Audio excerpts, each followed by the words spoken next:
Good Friday के sermon में एक बार फिर से आपका स्वागत है। गुड फ्राइडे यानी कि एक ऐसा इवेंट जो ह्यूमन हिस्ट्री में अपने आप में सबसे यूनिक है। जब हम ह्यूमन हिस्ट्री की बात करते हैं या मानवता के इतिहास की बात करते हैं तो बहुत बड़ी बड़ी घटनाएं हमारे समाज में घटी हैं। इस पृथ्वी के ऊपर बहुत कुछ ऐसा हुआ है जो सिर्फ एक ही बार हुआ, जो अपने आप में अनोखा था। But the crucifixion of Jesus Christ was the unique event which never happened again। एक ऐसी घटना जिसने पूरी मानव जाति को बदल के रखा, ऐसी घटना दोबारा कभी नहीं हुई। और जब हम इसे गुड फ्राइडे बोलते हैं, हमेशा क्वेश्चन आता है कि खासतौर से जो दूसरे विश्वास के लोग हैं वही सवाल ज़रूर पूछते हैं कि when Jesus died on this day, why do you call it good Friday. क्योंकि जब किसी के मृत्यु का दिन होता है तो उसे हम अच्छा दिन नहीं मानते हैं, उसको शोक का दिन मानते हैं। जिन घरों में, जिन परिवारों में या जब किसी की मृत्यु होती है तो वहाँ पे एक शोक का दिन माना जाता है। But Christianity is a unique faith. We celebrate the death of Jesus, we celebrate the birth of Jesus, we celebrate the death of Jesus. ऐसे कैसे पॉसिबल हो सकता है? क्यों, why we don't feel pain the way Jesus felt. और जब लोग इसको इस एंगल से देखते हैं तो ऐसा लगता है कि जो वो बोल रहे हैं वो ठीक है। Because somebody died today, somebody faced the pain, the excruciating pain। एक ऐसा दर्द जो सहने से बाहर था, एक ऐसा दर्द जिसकी हम कल्पना भी नहीं कर सकते हैं। और ऐसे दर्द के साथ मृत्यु को हम गुड फ्राइडे बोलते हैं। और जब अपनी तैयारी कर रहा था तो मुझे ऐसा लगता है कि instead of calling the Good Friday, this is one of the way I want to call it God's Friday. परमेश्वर का शुक्रवार। एक अच्छा शुक्रवार तो है, एक अच्छा शुक्रवार है क्योंकि इस दिन एक ऐसी घटना घट रही है जिसने पूरी मानव जाति में एक ऐसा बदलाव को लेकर आया है जो इससे पहले कभी नहीं आया। तो इसलिए इस अच्छे शुक्रवार को हम परमेश्वर का शुक्रवार करके आज देखेंगे। और मैं विश्वास करता हूँ कि आज हम गुड फ्राइडे को यानी कि यीशु के क्रूसिफिकेशन को जब हम देख रहे हैं तो हम इस बात को अंडरस्टैंड करेंगे कि जैसे कि हम सब जानते हैं it is one of the important event for you and मी।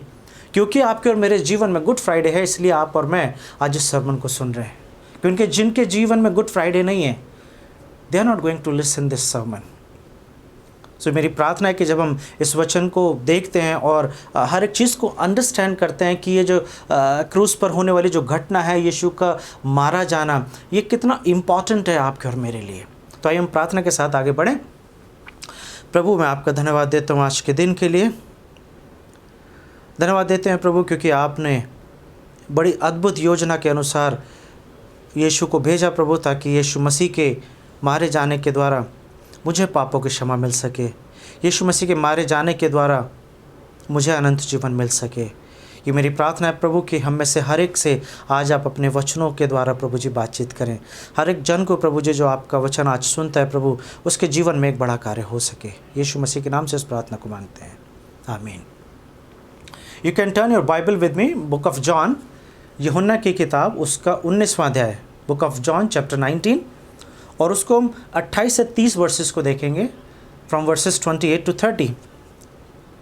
यहाँ पे ऐसा लिखा हुआ है, इसके बाद यीशु ने यह जानकर कि अब सब कुछ पूरा हो चुका, इसलिए कि पवित्र शास्त्र में जो कहा गया था वो पूरा हो, कहा, मैं प्यासा हूँ। वहाँ सिरके से भरा हुआ एक बर्तन रखा था। अंततः उन्होंने सिरके में भिगोए हुए स्पंज को जूफे पर रखकर उसके मुंह से लगाया, और जब यीशु ने वो सिरका लिया तो कहा, पूरा हुआ, और सिर झुकाकर प्राण त्याग दिए। ऐसा बोला जाता है कि किसी भी व्यक्ति की अगर मृत्यु हो रही है तो उसके जो लास्ट वर्ड्स होते हैं, जो उसके अंतिम शब्द होते हैं, वो बहुत इम्पॉर्टेंट माने जाते हैं। उन शब्दों के पीछे कई बार उसकी अपनी इच्छाएं हो सकती हैं, कई बार वो कुछ ऐसी बात बताना चाहता है जो बहुत इम्पॉर्टेंट है, जो सबके लिए जानना ज़रूरी है, या कुछ ऐसी चीज़ जिसके जानने के द्वारा परिवार में या उसके प्रियजनों के जीवन में कुछ काम हो सके। And the last word of Jesus is saying, it is finished. क्या चीज़ पूरा हो गया है?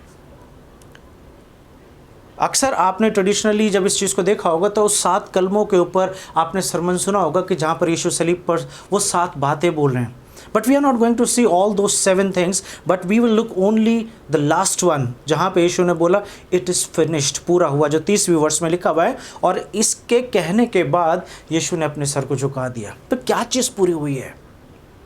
What we understand when Jesus is saying it is finished, क्या यीशु ये बताना चाह रहे हैं कि वो जो अर्थली मिनिस्ट्री जो परमेश्वर ने उन्हें दी थी, या जिस मिनिस्ट्री के साथ, जिस विजन के साथ, जिस मिशन के ऊपर परमेश्वर पिता ने उसे भेजा था, वो मिशन पूरा हो गया है? When Jesus said it is finished and he died, so what basically Jesus is saying, I am done here. मैं जो काम कर सकता था, जितना पॉसिबल था मैं उतना कर सकता था, and now I am giving myself, क्योंकि पूरा हुआ उसके बाद मृत्यु। क्या ये डेड एंड है जीसस के लिए? क्योंकि बहुत सारे लोग हमारे समाज में, और हम आप और मैं भी हैं, जिसमें कि मनुष्य जब पैदा होता है तो एक दिन आता है उसकी मृत्यु का।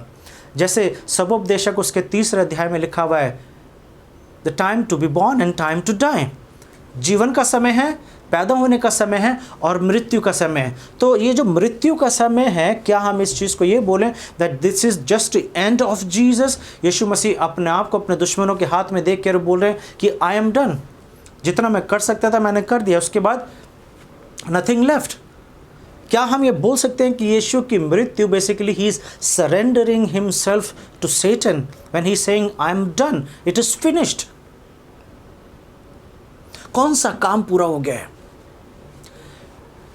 न्यू टेस्टामेंट ग्रीक में लिखा गया है, और ग्रीक में जो पूरा हुआ है अगर इसे पढ़ते हैं तो उसको इस तरीके से बोला जाता है टेटेलस्टे। टेटेलस्टे इसका मतलब है कि किसी काम को ख़त्म करने के बाद, ये उस समय की भाषा है ग्रीक में कि जब लोग काम करा करते थे, जो लोग मजदूरी कर रहे हैं, और जब वो मजदूरी करते थे उनके दिन का काम जब ख़त्म हो जाता था तो वो अपने मालिक को जाके बोलते थे टेटेलस्टे, इट इज़ डन। जो आज का आपने हमें काम दिया था, जो कार्य आपने हमें करने के लिए बोला था, वो हमने पूरा कर दिया है, इट्स डन, इट्स फिनिश्ड। या कोई भी व्यक्ति जब किसी भी काम को करता था और जब वो पूरा हो जाता था तो वो अक्सर इन शब्दों का इस्तेमाल करते थे, इट इज़ डन, टेटेलस्टे। और सुनने वाले जब यीशु सलीब पर से ये शब्दों को बोल रहे हैं, it is done, it is finished, तो उन्हें यही सुनाई दे रहा था कि यीशु एक काम पे भेजे गए थे, यीशु एक मिशन पे भेजे गए थे, और वो मिशन जो है पूरा हो गया है। और शायद वो लोग ये सोच रहे होंगे कि कौन सा मिशन, कौन सा काम यीशु करने आए थे जो पूरा हो गया है, क्योंकि ये शब्द उनके लिए नया नहीं है। It was the very common word in Greek language. मेरे ख्याल से हर दिन वो इस काम को, इस शब्द को बोलते होंगे। जिन सिपाहियों ने यीशु को सलीब पर चढ़ाया, उन्होंने जाके अपने सूबेदार को, या अपने जो भी उनका सेंचुरियन या जो भी उनका अधिकारी है, उसे जाके बोला होगा टेटेलस्टे, इट इज़ फिनिश्ड। आपने हमें काम दिया था कि यीशु के हाथों में कीलें ठोकनी है, उसके पैरों में कीलें ठोकनी है, और उसे सलीब पर चढ़ाना है। So we finished our work. फरीसी जो हैं वो आपस में बोल रहे होंगे टेटेलस्टे, इट इज़ फिनिश्ड। एक हमारा एक ऐसा व्यक्ति, एक ऐसा विरोधी जिसने 3 साल से हमें परेशान करा हुआ था, जिसने हमारी व्यवस्था के अंदर ऐसी विधियों को ऐड करा, जिसने हमारी व्यवस्था को कभी भी नहीं माना, हमारे नियमों को नहीं माना, और आज we are getting rid of from him. So टेटेलस्टे, इट इज़ फिनिश्ड। हमारा दुश्मन जो है, हमारा विरोधी जो है, ही इज़ नो मोर। टेटेलस्टे, it is finished. And now we are happy, or once again we can follow our legalistic system. जब आप क्रॉस को देखते हैं तो क्या चीज़ आपको दिखाई देती है? What is the symbol of cross? What cross portrays to you? क्या आप जब आप क्रॉस को देखते हैं, सलीब को देखते हैं, तो आपके मनों के अंदर क्या विचार आता है? एक स्टोरी सुनाना चाहता हूँ। एक स्टोरी में ऐसा बोला जा रहा है कि एक सोल्जर था, और वो किसी गलती में पकड़ा गया, और जब पकड़ा गया तो उसको मृत्यु दंड मिला। और जब मृत्यु दंड मिला तो उसको ये बोला गया कि एक दिन तय किया गया, एक समय तय किया गया, और ये बोला गया कि जिस वक्त वो घंटे बजेंगे, इस वक्त घंटे बजते के साथ ही इसको गोली मारी जाएगी, क्योंकि उस देश का ये नियम था कि अगर किसी को मृत्यु की सज़ा देनी है तो उसको गोली मारी जाए। इसकी इसकी फियांसे थी, इसकी मंगेतर जो थी, जो इससे बहुत प्यार करती थी, जब इसे ये पता चला कि जैसे ही घंटा बजेगा जेल में इसको गोली मारी जाएगी, और मैं उस घंटे की बात कर रहा हूँ जो बहुत बड़े बड़े होते थे, जिन्हें बड़ी बड़ी रस्सियों से बजाया जाता था, जब रस्सियों को खींचा जाता था तब वो घंटा जो था वो बजता था। और ये जो लड़की थी, ये अपने फियांसे से, उस सोल्जर से बेहद प्यार करती थी और ये इसको बचाना चाहती थी, और इसे ये पता था कि वो कानून के अगेंस्ट नहीं जा सकती है, वो कुछ नहीं कर सकती। तो उसको एक तरकीब सूझी। वो उस टावर के ऊपर चढ़ गई, जिस टावर के ऊपर वो बड़ा सा वो बेल जो थी टंगी हुई थी, वो घंटा जो था टंगा हुआ था। जब वो उसके ऊपर चढ़ गई, और वो जो बीच का जो पार्ट होता है जिसे क्लैप बोलते हैं, जो दोनों तरफ घंटे पे हिलता है, जो टच होता है जिससे ज़ोर से आवाज़ आती है, वो उसको पकड़ के लटक गई। उसने बहुत ज़ोर से पकड़ लिया उसे ताकि वो गिर ना जाए, और वो उस पर लटकी रही। और जब शाम के 3 बजे और जब सोल्जर्स ने वो बेल बजाने शुरू करा, तो जैसे ही उन्होंने बेल खींची, वो जो क्लैप था जो इधर और उधर लगता है, वो जब लगा उस लोहे के पार्ट पे, तो आवाज़ नहीं आई, क्योंकि जैसे वो टकरा रहा था उसके ऊपर वो लड़की जो थी उसको पकड़ के वो उसके ऊपर चिपकी हुई थी, तो वो टकरा रही थी और वो लहूलुहान हो गई, उसके शरीर से खून निकलने लगा, लेकिन घंटे की बजने की आवाज़ नहीं आ रही थी। और जेल में एक तरीके की सनसनी फैल गई कि घंटे तो बजाए जा रहे हैं लेकिन आवाज़ नहीं आ रही है, कुछ तो प्रॉब्लम है।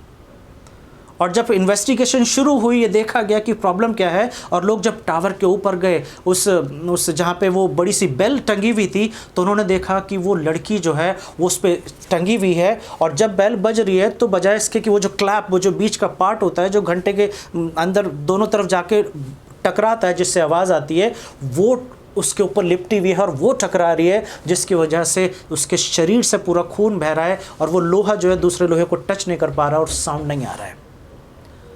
और जब इन्वेस्टिगेशन की गई तब पता चला she was the fiancee of that soldier, और वो उससे बहुत प्यार करती थी और उसकी मंगेतर थी, और वो उसको मरते हुए देखना नहीं चाहती थी। So she sacrificed her life for him. और जब वहाँ के जज ने, वहाँ के जो कानून के अधिकारी थे, जब उन्होंने ये देखा, they said this is a perfect symbol of love. उसका रिजल्ट ये हुआ कि वो लड़की तो मर गई, लेकिन इस सोल्जर को बरी कर दिया गया। He was set free because they said no one can love anyone like this, because somebody gave her life, she gave her life for her fiancee. This is just one incident. मुझे नहीं पता कि ये वास्तविकता में हुआ है कि नहीं हुआ, ये कुछ समय पहले मैंने ये स्टोरी पढ़ी थी। हमारे समाज में भी बहुत सारी ऐसी स्टोरीज हो सकती हैं जहाँ पे कोई किसी से इतना प्यार करता है that they die for somebody. कई बार ऐसा हो सकता है, कई बार अपने ऑर्गन्स डोनेट करके लोग जो हैं दे सेक्रीफाइस देयर लाइफ। लेकिन हम जब एक दूसरे के लिए करते हैं, अपने परिवार के लिए करते हैं, तो वो सिर्फ एक जने को ही बेनिफिट करता है, ये एक परिवार को बेनिफिट देता है। लेकिन यीशु का जो बलिदान है ये अपने आप में पूरी मानव जाति के लिए है। लेकिन क्या पूरी मानव जाति आज बचाई गई है? क्या आज पूरी मानव जाति यीशु के बलिदान से समझ पा रहे हैं क्या कि मोक्ष का रास्ता, उद्धार का मार्ग आज खुल चुका है? या सिर्फ गुड फ्राइडे जो है वो सिर्फ क्रिश्चियंस के लिए ही है? यूहन्ना 3:16 में लिखा हुआ है, क्योंकि परमेश्वर ने जगत से ऐसा प्रेम करा कि उसने अपना इकलौता पुत्र दे दिया। God so love the world. पूरी मानव जाति से परमेश्वर प्यार करते हैं, और पूरी मानव जाति के लिए प्रभु यीशु मसीह को दिया, और यीशु मसीह ने पूरी मानव जाति के लिए अपने प्राणों को दे दिया। He died for everyone, not only for Christians, not only for you and मी। वो लड़की जो थी वो उस अपने फियांसे से प्यार करती थी और वो उसे मरता हुआ नहीं देखना चाहती थी। Similarly God so loved the world, God so loved you and me that he can't us to be perished. वो हमें तबाह होते हुए नहीं देखना चाहते हैं, वो नहीं चाहते कि हम किसी भी तरीके से नाश हो। इसलिए परमेश्वर का प्रेम जो है उस सलीब के ऊपर दिखाई दे रहा है। So cross is a symbol of love. Cross is a symbol of a sacrificial love that somebody died, that Jesus died at your place and at my place. तो क्रॉस जो है एक ऐसा सिंबल है जिसकी वजह से आपके और मेरे जीवन में पापों की क्षमा आई है। आपके और मेरे जीवन में अनंत जीवन आया है। आपके और मेरे जीवन में उद्धार आया है। आपके और मेरे जीवन में वही स्थान आया है जो अदन की वाटिका में था। वो आदम हवा के पाप करने के बाद वो जो रिश्ता टूट गया था, वो जो ब्रेकअप हो गया था रिलेशनशिप में, वो रेकन्सिलिएशन फिर से हो रहा है उस सलीब के द्वारा। लेकिन कुछ और हो रहा है जब यीशु बोल रहे हैं it is finished, something else is happening. Read with me, Romeo की किताब निकालिए और उसका 3रा अध्याय, book of Romans and chapter 3। और अगर मैं आपके सामने 21 से पढ़ूंगा, 21 से लेके 26 तक 4-5 वर्सेस है। यहाँ पे पॉल जो है क्रॉस की मिस्ट्री को एक्सप्लेन कर रहा है कि क्रॉस के ऊपर हो क्या रहा है। Why Jesus is saying it is finished. यहाँ पे ऐसा लिखा हुआ है 21वीं वर्स से, परंतु अब व्यवस्था से अलग परमेश्वर की वो धार्मिकता प्रकट हुई है जिसकी गवाही व्यवस्था और भविष्यद्वक्ता देते हैं। पहली लाइन में वो बोल रहे हैं 21वीं वर्स में, परंतु अब व्यवस्था से अलग परमेश्वर की धार्मिकता, God's righteousness comes from out of the law of God. परमेश्वर की धार्मिकता, वो जो मूसा के द्वारा जो व्यवस्था दी गई थी, उस व्यवस्था से धार्मिकता नहीं आ रही है आपके और मेरे जीवन में। ये धार्मिकता आई है परमेश्वर के द्वारा। और कैसे आई है वो बता रहा है कि ये वो धार्मिकता है जिसके बारे में व्यवस्था ने और भविष्यद्वक्ताओं ने बार बार इस चीज़ को बोला है। यानी कि व्यवस्था यानी कि पेंटाट्यूक, और उसके बाद यहोशू से लेके मलाकी तक जो कि व्यवस्था की पुस्तकें मानी जाती हैं, इन सब ने यीशु के क्रूसिफिकेशन के बारे में बात करिए। They are talking about the birth and death of Jesus Christ. Abraham के जीवन में 15वें चैप्टर में when God was speaking to Abraham, और वहाँ पे वो जो भी कुछ एक घटना घट रही है जहाँ पे बेटे को बलि चढ़ाने की बात की जा रही है, वहाँ पे एक चीज़ हम देख रहे हैं that Abraham was counted the righteous person. और ये धार्मिकता अब्राहम ने कमाई नहीं थी। That righteousness was given by God to Abraham. ये वो धार्मिकता है जो परमेश्वर के द्वारा अब्राहम को दी गई है। धार्मिकता यानी कि परमेश्वर का वो स्वभाव, वो परमेश्वर का चरित्र, वो परमेश्वर की एट्रीब्यूट जो परमेश्वर आपसे और मुझसे चाहते हैं। God demands something from you and मी। क्या चाहते हैं परमेश्वर आपके और मेरे जीवन से? God demands righteousness. राइचियसनेस का मतलब क्या है? धार्मिकता का मतलब क्या है? राइचियसनेस का मतलब है to be right with God. To be right with God, परमेश्वर के साथ सही रिलेशनशिप में आना, परमेश्वर के साथ सही संबंध में आना। और यहाँ पे इस बात को हम व्यवस्था के साथ पूरा नहीं कर सकते हैं। If we are obeying every law of the Bible, we cannot be called righteous. क्यों? क्योंकि परमेश्वर की धार्मिकता केवल परमेश्वर ही देते हैं। और यहाँ पे ऐसा लिखा हुआ है, अर्थात परमेश्वर की वो धार्मिकता जो यीशु मसीह पर विश्वास करने से सब विश्वास करने वालों के लिए है, क्योंकि कुछ भेद नहीं। 23वें वर्ष, इसलिए कि सबने पाप किया है और परमेश्वर की महिमा से रहित हैं, परंतु उसके अनुग्रह से सब छुटकारे के द्वारा जो मसीह यीशु में है सेंत मेंत धर्मी ठहराए गए हैं। We have been made righteous and we have been made justified. हमें निर्दोष ठहराया गया है, हमें धार्मिकता दी गई है प्रभु यीशु मसीह के बलिदान के द्वारा। अगर यीशु का बलिदान नहीं हुआ होता, अगर क्रॉस नहीं हुआ होता, तो हम कभी भी जस्टिफाइड नहीं होते, हम कभी भी निर्दोष साबित नहीं होते। निर्दोष का मतलब क्या है? यीशु कैसे हमें निर्दोष साबित कर रहे हैं? निर्दोष का मतलब है कि जैसे हमने कभी पाप किया ही नहीं। Justification means just I have never sinned. यीशु सलीब पर से बोल रहे हैं इट इज फिनिश्ड, पूरा हुआ। क्या पूरा हुआ? हमें निर्दोष साबित करने का वो जो कार्य है वो पूरा हो गया है। सलीब सिर्फ हमें बेनिफिट नहीं दे रही है, cross is not meant for us. वो जो सलीब पर यीशु काम कर रहे हैं उसके द्वारा हमें अनंत जीवन मिल रहा है, उसके द्वारा हमें पापों की क्षमा मिल रही है, लेकिन उसके साथ साथ एक कार्य और हो रहा है। आप अपने स्क्रीन पे एक ट्रायंगल आप देखेंगे, इस ट्रायंगल को आप ध्यान से देखिए।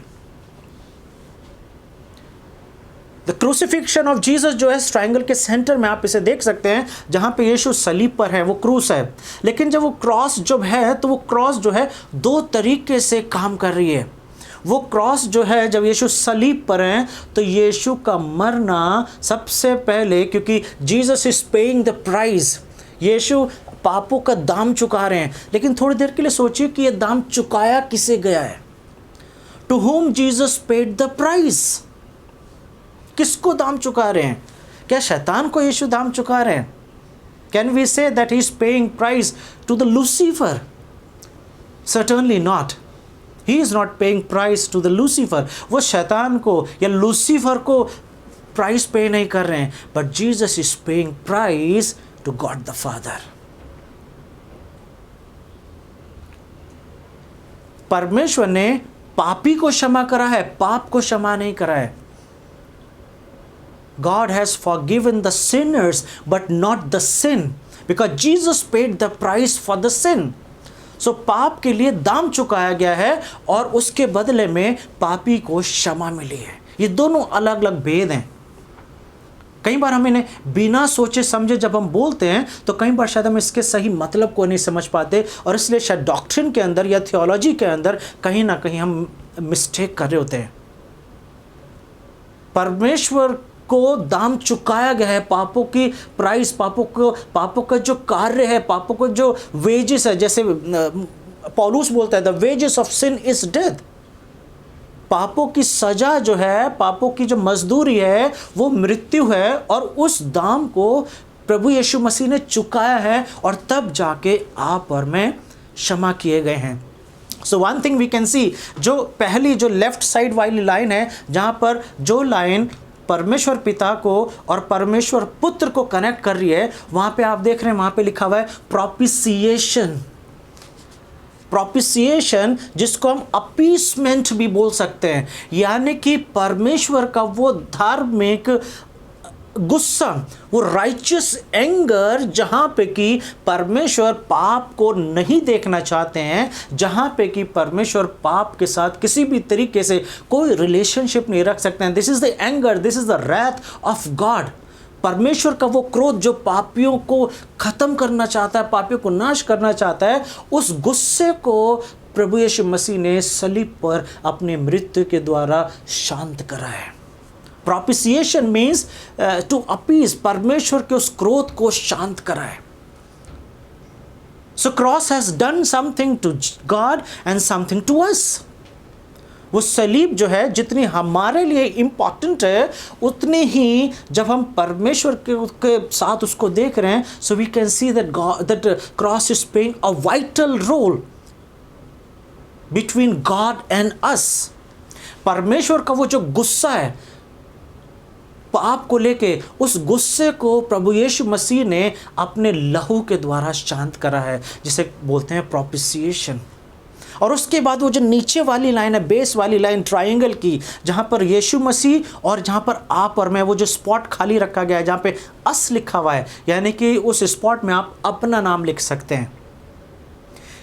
यीशु के क्रूस के द्वारा यीशु ने हमें पापों की क्षमा दिलाई है, यानी कि हमारा रिडेम्पशन हुआ है, हमें आज़ादी मिली है। जिस तरीके से यीशु जब गरासीनियों के देश में गए, आप इस सरमन को देखेंगे मरकुस की किताब से, और जब गरासीनियों के देश में गए तो वहाँ पर एक व्यक्ति था जो नंगा रहता था, कब्रों में रहता था, अपने आप को नुकसान पहुंचाया करता था, और हर तरीके से वो एक ऐसा व्यक्ति था जिससे कोई भी रिश्ता नहीं रखना चाहता था। He was dangerous for the society. He was not even civilized to live with other people. और वहाँ पे ऐसा लिखा हुआ है 5वें चैप्टर में कि लोग उस जगह से जाने से भी डरते थे। उसे चेनों से बांधा जाता था, लेकिन वो उससे भी तोड़ के निकल जाता था। This was the situation, this was the condition of yours and mind. आपकी और मेरी सिचुएशन और कंडीशन कुछ ऐसी ही थी जब यीशु मसीह इस पृथ्वी पर आए। अगर आप मेरे साथ निकालेंगे रोमियो उसका 5वां अध्याय उसका 6 से मैं आगे पढ़ रहा हूँ, क्योंकि जब हम निर्बल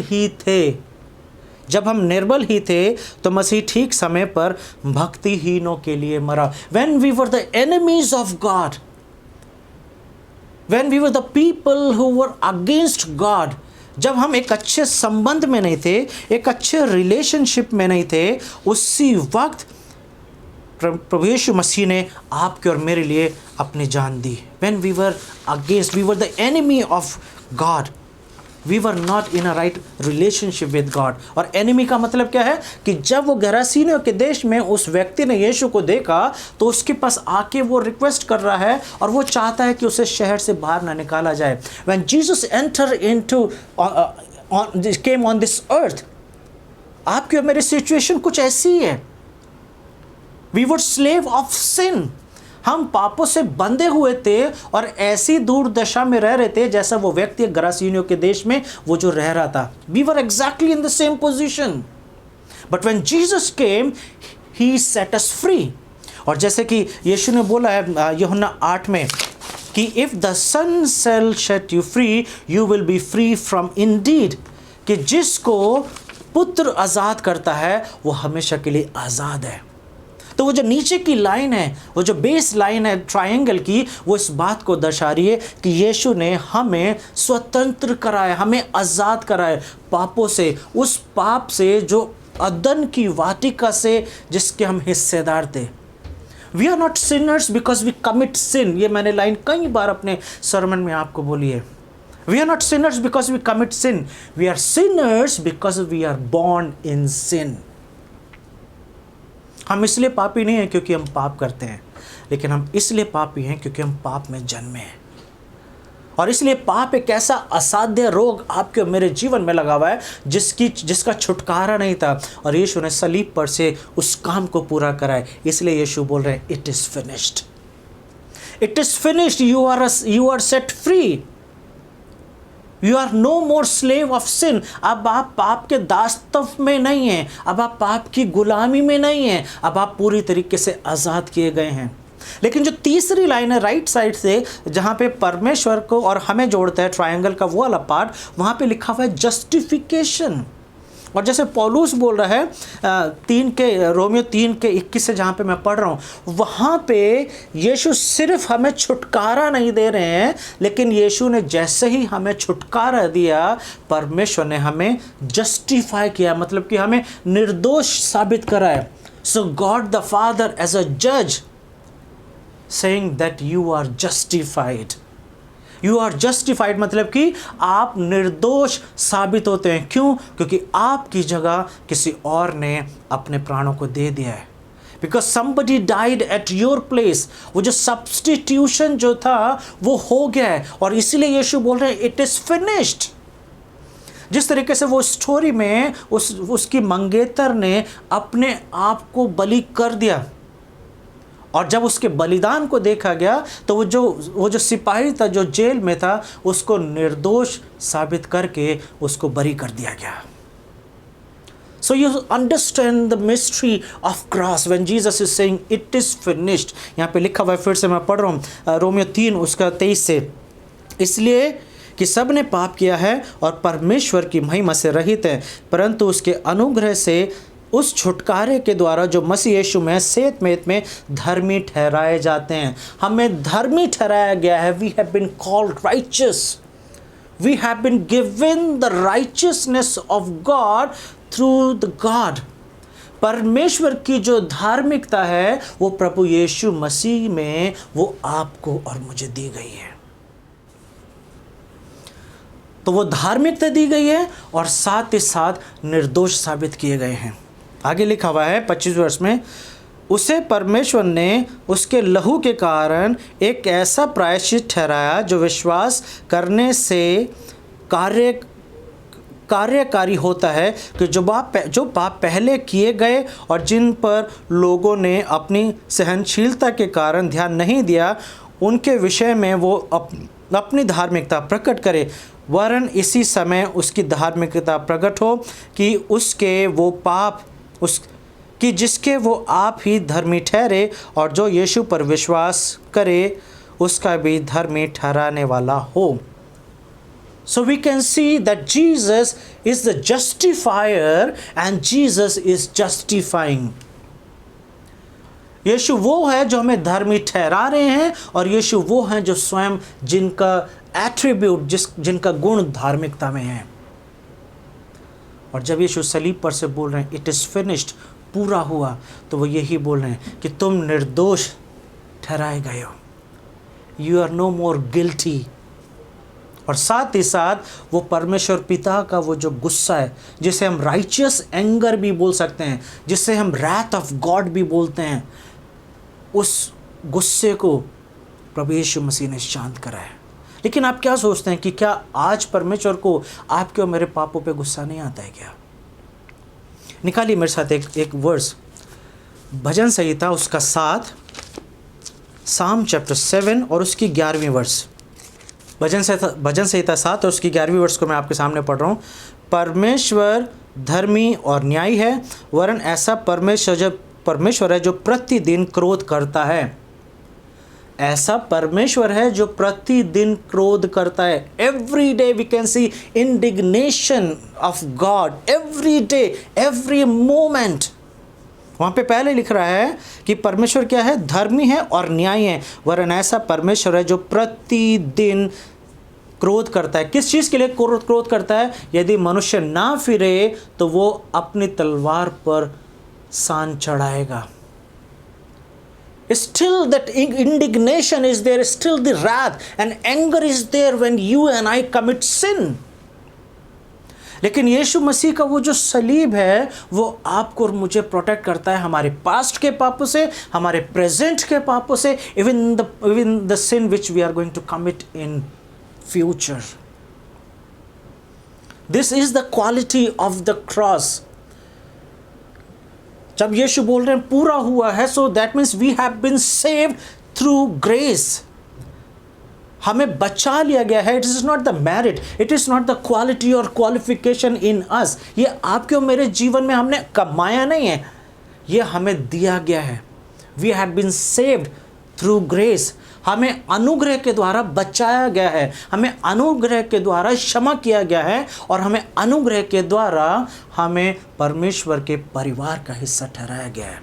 वो जो रेकन्सिलिएशन है, वो जो रिश्ता टूट गया था, सलीब पर यीशु बोल रहे हैं इट इज़ फिनिश्ड, मीन्स कि वो जो ब्रेकअप था वो फिनिश हो गया है। Once again we have the relationship.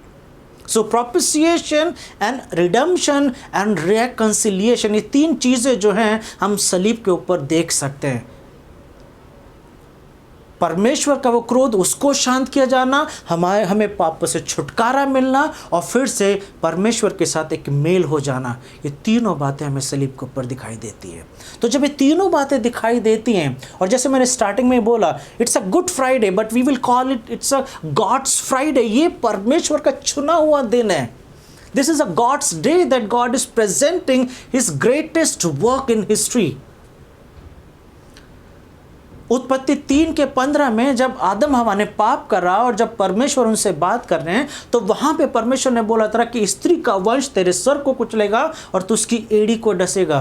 That was the beginning of the redemption, that was the beginning, that was the words of God that he is going to send Jesus. परमेश्वर पिता अपने इकलौते पुत्र को भेज रहे हैं ताकि वो अपने ही उस क्रोध को शांत कर सकें, ताकि उस रिश्ते को जो टूटा है उसको फिर से जोड़ सके। परमेश्वरी इस प्लान को कर रहे हैं। And today when we are saying it's a God's Friday और it's a good Friday, God is doing that work which he prepared even from your beginning and my beginning. इससे पहले कि हमारे जीवनों की शुरुआत हुई, उससे पहले कोई और चीज़ आई, परमेश्वर ने इस योजना को बहुत पहले बनाया ताकि प्रभु यीशु मसीह के द्वारा आप और मैं पिता के पास वापस आ सकें। So what we can say to God, what we can do to God, जब आज हम इस चीज़ को देख रहे हैं कि हमारा छुटकारा जो है वो परमेश्वर के द्वारा हुआ है। हमारा छुटकारा इसलिए हुआ है क्योंकि परमेश्वर पिता ने योजना बनाई है। God planned, and today God is executing His plan of salvation for whole mankind. और ये एक ऐसा उद्धार का कार्य है जो इस कभी भी नहीं हुआ है। This is one and only the act of salvation. अगर आप मोक्ष पाना चाहते हैं तो आपको केवल यीशु मसीह पर विश्वास करना होगा। जैसे रोमियो 3 में लिखा हुआ है कि विश्वास के द्वारा हम बचाए जाएंगे। जो लोग यीशु मसीह पर विश्वास करेंगे उनको परमेश्वर की धार्मिकता दी जाएगी, वो निर्दोष साबित किए जाएंगे। So what we can say to God, what we can do for God, definitely it's a good day for us because we are set free. हमें मुक्त किया गया है, हमें आज़ाद किया गया है, but it was the painful day for Jesus. वो जो पेन है जिसे एक्सक्रूशिएटिंग बोला जाता है, एक ऐसा पेन जिसे सहने के बाहर है, जिसको हम देख नहीं सकते हैं पूरी तरीके से, उस पेन को यीशु ले रहे हैं। क्यों? क्योंकि वो पेन जो था वो बहुत ही भारी था। वो दर्द जो है वो इतना बड़ा है कि जिसे यीशु को अकेले ही उठाना था। बाइबल बताती है वो जो पाप से अनजान था, परमेश्वर ने उसके ऊपर पूरी मानव जाति के पापों को डाल दिया। He became sin for in front of the world। और परमेश्वर पूरे समाज के सामने अपने प्रेम को, अपने उस क्रोध को प्रकट कर रहे हैं। Jesus is facing the Wrath of God.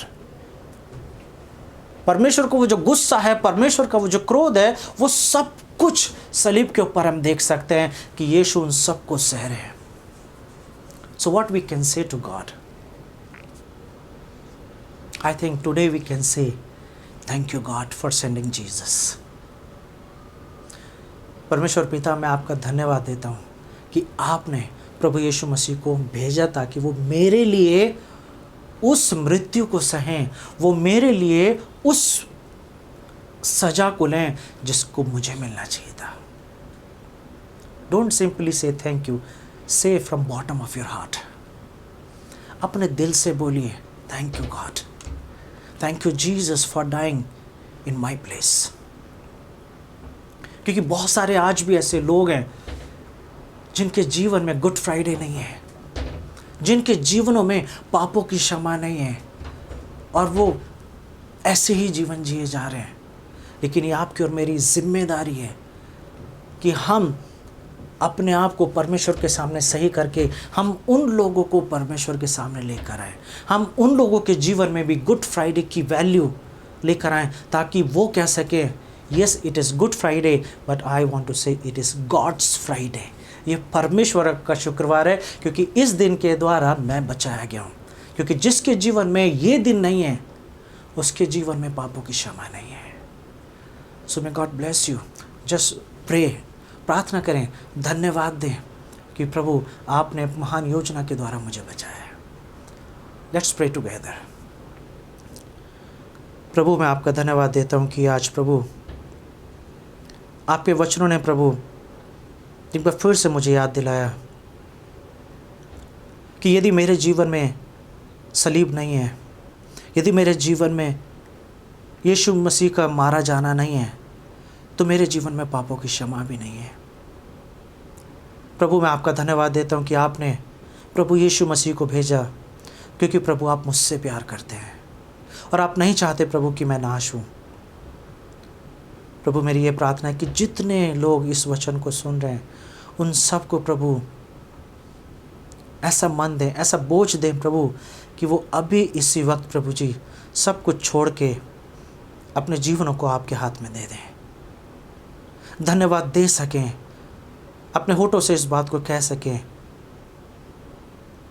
कि प्रभु हम आपका धन्यवाद देते हैं कि आपने हमसे इतना प्यार करा कि अपना इकलौता पुत्र दे दिया।